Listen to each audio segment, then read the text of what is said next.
Hi there. I've come out today in my lunch hour because it's such a gorgeous day. We have these wonderful long shadows, if you can see. I'm in this little park. The sun is out, even though it's still cold. My nose is a little bit pink and my cheeks are pink. It's cold, but the sun's quite warm, so it's lovely. So nice that I got out. I normally stay stuck in the office, which isn't great. So I've come out. My hat keeps slipping down. Yeah, so I wanted to talk briefly about the German school system, especially the primary school system, which leads into the secondary school system anyway. Germany, let's start off, has this thing called Schulpflicht, which is a mandatory schooling. Now, you have to go to school age 6 or 7.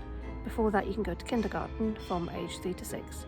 My kids both went to Forest Kindergarten, a little bilingual one outside the city, which we really loved. It was a really, really great thing for them. It was a private one, but they thrived there.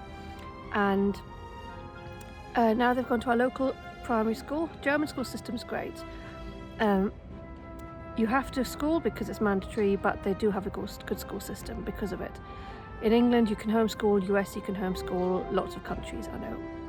It was started in the 16th century by Martin Luther, who was like, hey, let's let girls and boys all go to school, and in fact they all have to go to school. And all the parents went, yay, we need them working on the farms. So it wasn't really enforced. It was more of an option back then, and I think it wasn't until like the 19th or even 20th century that it was made actually mandatory. And if you don't send your kids to school, you can go to jail. You can't homeschool.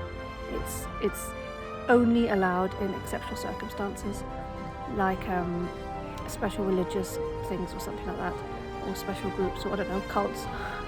I'm part of a cult, I want my kids to join. So this is the issue, that there's no way around it. And you have to be vaccinated as well to get to school. So that's the way of getting around the vaccination issues.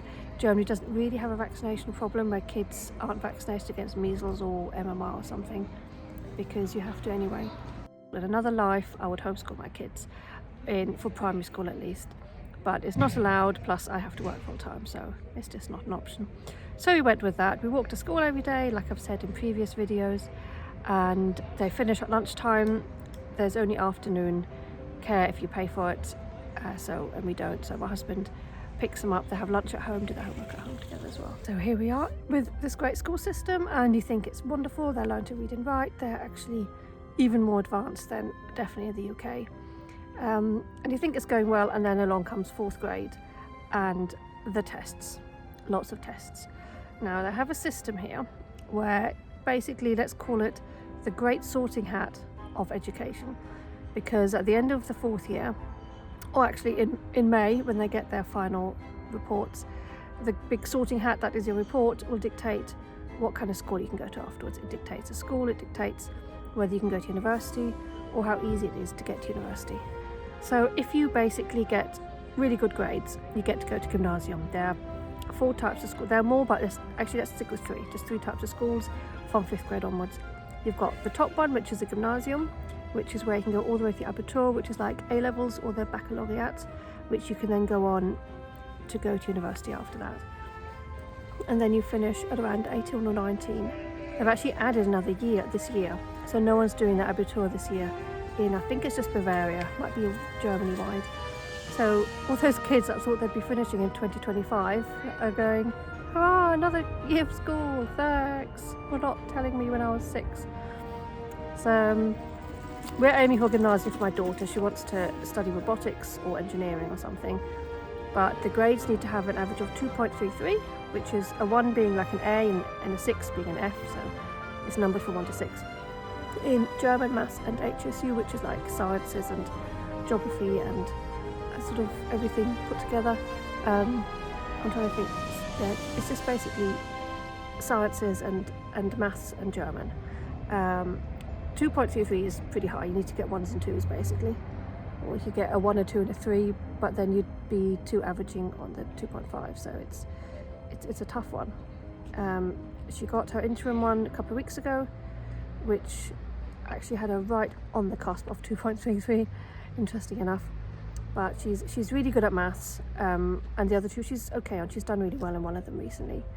but the point is they've had weekly tests since September, basically weekly tests. You have the odd week off, and then some weeks you have 2 tests, but it's test after test after test, and each one counts towards it. It's a little bit like the 11 plus exam in England used to be, where if you didn't pass 11 plus, you couldn't go to grammar school. You were basically, a lot of kids were very upset and felt like they'd failed in life at 11, and she's 9, she's going to be 10 by the time she starts next school. So if you don't get your 2.33, you can go into Realschule, which is where you can finish school at 16 or 17, which is sort of GCSE level, like you have in the UK, and you need an average of 2.66, which is still really high.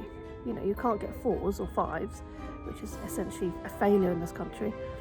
So I'm going to look at a couple of those schools as well, just in case she doesn't make the grades. I think she will, but you also need to think about how much work they're going to have to do once they actually start the next school, because even if you get the grades to get in, it doesn't mean you actually want to go to the next school, because it's relentless, apparently, just like it is at the moment. And we don't want relentless. It's bad enough getting them up in the morning and getting them to their homework, let alone extra work. But we've been looking at schools, and we're looking at open days, and there's a couple of really good girls' schools in Munich. I went to a girls' school in the UK, I went to a mixed school in Germany till I was 12, so I have had experience with both of them. But girls' school might be better for her to concentrate and focus, because she's a bit like me, easy distracted with people messing around. I think she's more studious than I was, which is a good thing. So we'll see. She eventually gets to choose this one. It's got some really nice kind of aspects to it. It's got a pool and a really nice library, and there's and a couple of really good mixed ones as well. In fact, they're all really good. That's the whole thing. They're good, but they're relentless.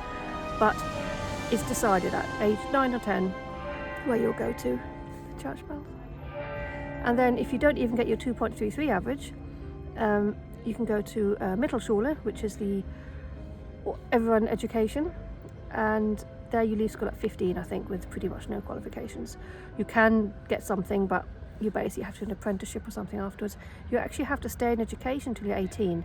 So even if you leave at 16 or 17, you have to go and do some apprenticeship somewhere, which I think is actually great, because in England, people that leave at 16, they're just, can't get a job, don't know what to do. There's no real help and funding. I mean, maybe there is now. In fact, I think it's worse than it was when I was a kid. But here at least there is support, and you have supermarkets that are constantly advertising each summer for Azubis. They're called Auszubildende, which is basically apprenticeships. You can get a job to start in lower management, or probably at the tills, and you work your way up to management within 2 or 3 years in the supermarket chains. And all sorts of department stores do it as well. It's actually a really cool system to get people in and continue the education, even if you fail in the eyes of society. And you can move between schools. If you go to grammar school and you get really bad grades, you have to repeat the year. If you get too many bad grades, you get kicked out of school and you have to go down to the next school.